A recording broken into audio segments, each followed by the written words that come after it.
सभी को नमस्कार। करियर फर्स्ट चैनल पर आप सबका स्वागत है। आज का डिक्टेशन लिखने के लिए तैयार रहें। Ready, start. मैं चाहता हूँ कि लोगों की अपनी अपनी बुद्धि और विचार का विकास हो और वे पूरी स्वतंत्रता से उसे व्यक्त कर सकें।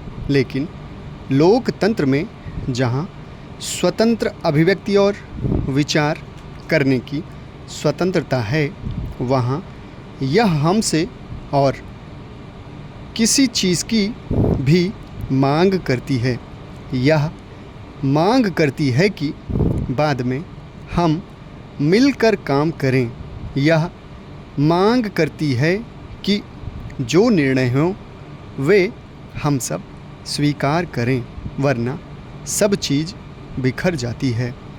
लोकतंत्रीय रीति में दूसरों की बात को समझने की कोशिश करना, कुछ लेन देन करना और अंतिम निर्णय चाहे जो हो उसमें छोटे बड़े परिवर्तन करना शामिल है।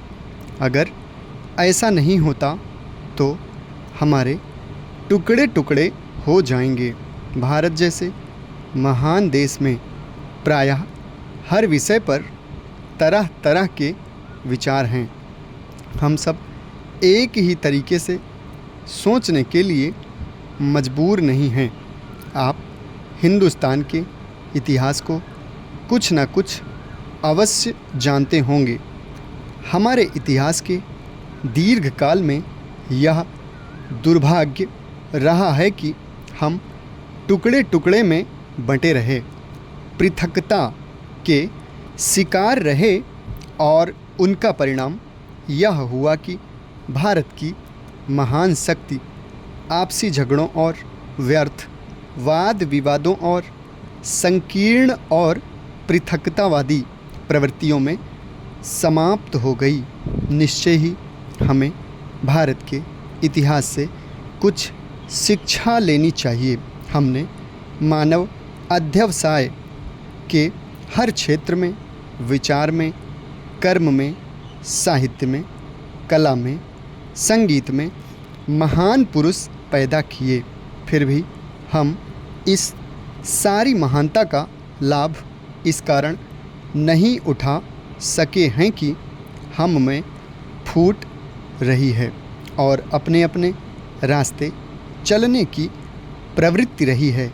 इसलिए हम दुर्बल रहे और प्रायः बाहर से आने वाले विदेशियों ने हमको दबाकर गुलाम बनाए रखा। मेरे विचार में यह कहना सही होगा कि जो भी विदेशी यहाँ आए वे शायद ही हिंदुस्तान को वास्तव में जीत सके हों। अंग्रेज़ भी कहीं अधिक और बढ़िया हथियारों के बावजूद हमें वास्तव में नहीं जीत सके। उन्होंने सिर्फ हिंदुस्तान की फूट का फ़ायदा उठाया और जो भी आए उसने भी ऐसा ही किया। हिंदुस्तान के इतिहास का यह बहुत बड़ा सबक है और इसे हम सबको मिलकर सीखना चाहिए। हम आपस में हर तरह का वाद विवाद कर सकते हैं, लेकिन एक बार फैसला करने के बाद, लोकतंत्रीय रीति से फैसला करने के बाद उसके अनुसार ही चलना चाहिए। हम अगर उसके ठीक विपरीत रास्ते पर नहीं तो कम से कम कुछ अगल बगल या कुछ दूसरी तरफ तो ज़रूर जा रहे हैं।